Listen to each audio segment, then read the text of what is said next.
Price the Lord. Hallelujah.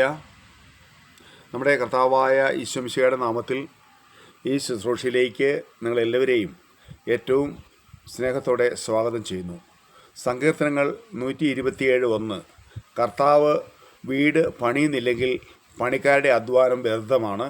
കർത്താവ് നഗരം കാക്കുന്നില്ലെങ്കിൽ കാവൽക്കാർ ഉണർന്നിരിക്കുന്നതും വ്യർത്ഥം.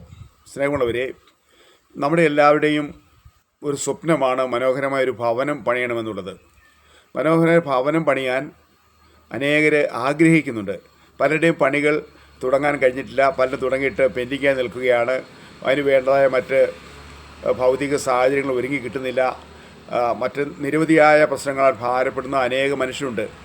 അനേകം പേരുടെ ഒരു അഭ്യർത്ഥന മാനിച്ചാണ് നമ്മളിപ്പോൾ ഭവന പണിയുടെ തടസ്സങ്ങൾ മാറുവാനുള്ള അത്ഭുതകരമായ സ്വർഗത്തിൻ്റെ വിസ്മയകരമായ വചനമൊന്ന് വെച്ച് ധ്യാനിക്കുകയാണ്.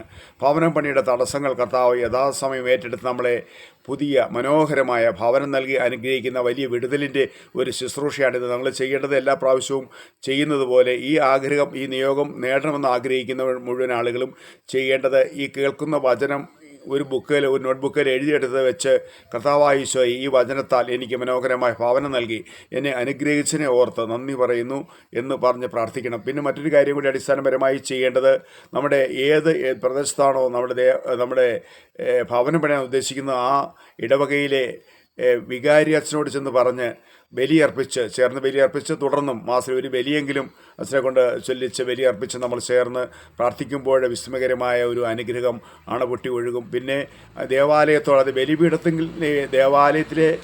ബലിപീഠത്തിൽ നിന്നാണ് നമ്മുടെ ഭവനം പണിയുവാനുള്ള കൃപ ഒഴുകിയെത്തുന്നത്. അല്ലാതെ മനുഷ്യൻ്റെ ഒരു ശക്തിയോ ഭൗതിക സാഹചര്യങ്ങളൊന്നുമല്ല. ദൈവമാണ് ഭവനം പണിയാനുള്ള എല്ലാവിധ അനുഗ്രഹവും തരുന്നത്. അതുകൊണ്ടാണല്ലോ നമ്മൾ ആദ്യം സങ്കീർത്തനം 127:1 വായിച്ചു കേട്ടത്. കർത്താവ് വീട് പണിയുന്നില്ലെങ്കിൽ പണിക്കാരുടെ അധ്വാനം കൊണ്ട് യാതൊരു പ്രയോജനമില്ല. അത് കർത്താവിനെ കൊണ്ട് നമ്മൾ വീട് പണിയിപ്പിക്കുന്ന വിസ്മയകരമായ വചനങ്ങൾ വെച്ച് ധ്യാനിക്കുകയാണ്. Praise the lord. Amen. Hallelujah. ഞാൻ തുടർന്ന് വരുന്ന ഒരു 8-10 വചനമൊന്ന് വായിക്കാം. നിങ്ങളിത് എഴുതിയെടുത്ത് പ്രാർത്ഥിക്കുമ്പോൾ അനുഗ്രഹം തീർച്ചയായും ഉറപ്പാണ്. യെശയ്യാ പ്രവചനം 65:21. യെശയ്യാ പ്രവചനം 65:21. അവർ ഭവനങ്ങൾ പണിത് അതിൽ വാസമുറപ്പിക്കും. വീണ്ടും യെശയ്യാ പ്രവചനം 65:22. അവർ പണിയുന്ന ഭവനങ്ങളിൽ അന്യർ വസിക്കുകയില്ല. വീണ്ടും യെശയ്യാ പ്രവചനം 65:24. വിളിക്കും മുൻപേ ഞാൻ അവർക്ക് ഉത്തരമരുളും, പ്രാർത്ഥിച്ച് തീരും മുമ്പേ ഞാൻ അത് കേൾക്കും. വീണ്ടും ജെറമ്യാ പ്രവചനം 29:5. വീട് പണിത് അതിൽ വസിക്കുവിൻ, തോട്ടങ്ങൾ നട്ടുപിടിപ്പിച്ച് അതിൻ്റെ ഫലങ്ങൾ അനുഭവിക്കുവിൻ. വീട് പണിത് അതിൽ വസിക്കുവിൻ, തോട്ടങ്ങൾ നട്ടുപിടിപ്പിച്ച് അതിൻ്റെ ഫലങ്ങൾ അനുഭവിക്കുവിൻ. വീണ്ടും നെഹമ്യാ പ്രവചനം 2:20. നെഹമ്യാ 2:20. സ്വർഗത്തിലെ ദൈവം ഞങ്ങൾക്ക് വിജയം നൽകും, അവിടുത്തെ ദാസരായ ഞങ്ങൾ പണിയും. വീണ്ടും ജോബിൻ്റെ പുസ്തകം 8:6. നിനക്ക് അവകാശപ്പെട്ട ഭവനം അവിടുന്ന് നിനക്ക് സമ്മാനിക്കും. വചനം ശ്രദ്ധിച്ച് കേൾക്കണം. നിനക്ക് അവകാശപ്പെട്ട ഭവനം അവിടുന്ന് നിനക്ക് സമ്മാനിക്കും. വീണ്ടും യെശയ്യാ പ്രവചനം 61:4. പണ്ട് നശിച്ചുപോയ അവർ വീണ്ടും നിർമ്മിക്കും, പൂർവ അവശിഷ്ടങ്ങൾ അവർ പുനരുദ്ധരിക്കും. വീണ്ടും 1 ദിനവൃത്താന്തങ്ങൾ 28:10. 1 ദിനവൃത്താന്തം 28:10. വിശുദ്ധ മന്ദിരം പണിയാൻ അവിടുന്ന് നിന്നെ തിരഞ്ഞെടുത്തിരിക്കുന്നു, അചഞ്ചലമായി ഇത് നിർവഹിക്കുക. ഈ ഭവനം പണിയാൻ ദൈവം എന്നെ തിരഞ്ഞെടുത്തിട്ടുണ്ട്.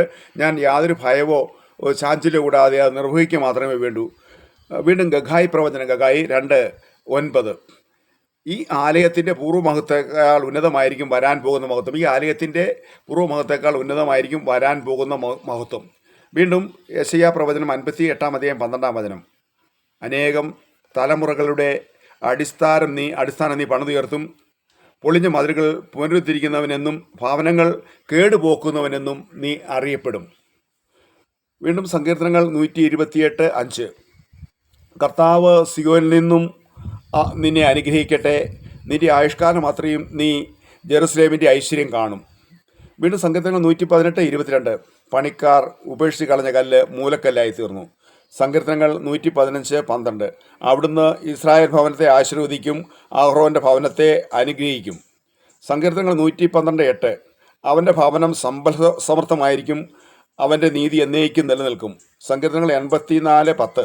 അന്യസ്ഥലത്ത് 1000 ദിവസത്തേക്കാൾ അങ്ങയുടെ അങ്കണത്തിൽ ഒരു ദിവസം വസിക്കുന്നത് എത്രയോ അഭികാമ്യമാണ്. പ്രിയമുള്ളവരെ, ഒരൊറ്റ വചനം കൂടെ വായിച്ച് നമ്മൾ ഈ ധ്യാനം അവസാനിക്കുകയാണ്. ഒറ്റ വചനം കൂടെ ഉള്ളൂ. ഈ വചനമെല്ലാം ഞാൻ സൂചിപ്പിച്ചതുപോലെ എഴുതിയെടുത്ത് ഈ വചനത്താൽ എന്നെ അനുഗ്രഹിക്കണമേ എന്ന് പറഞ്ഞ് നമുക്ക് പ്രാർത്ഥിക്കണം. ഈ വചനം തീർച്ചയായും മാംസരിക്കാൻ ദൈവം നമ്മെ ഇടയാക്കും. സങ്കീർത്തനങ്ങൾ 69 അധ്യായം അതിൻ്റെ 9 വചനം. സങ്കീർത്തനങ്ങൾ 69:9. അങ്ങയുടെ ആലയത്തെക്കുറിച്ചുള്ള തീക്ഷ്ണത എന്നെ വിഴുങ്ങിക്കളഞ്ഞു. ഈ വചനം തീർച്ചയായും മാംസം ധരിക്കാൻ നമ്മൾ പരിശുദ്ധ അമ്മയുടെ വിമല ഹൃദയത്തിലേക്ക് നമ്മളെയും നമ്മുടെ ശുശ്രൂഷകളെയും ആഗ്രഹങ്ങളെയും ചേർത്ത് വെച്ച് പ്രാർത്ഥിക്കാം. Price the lord. Amen. Hallelujah.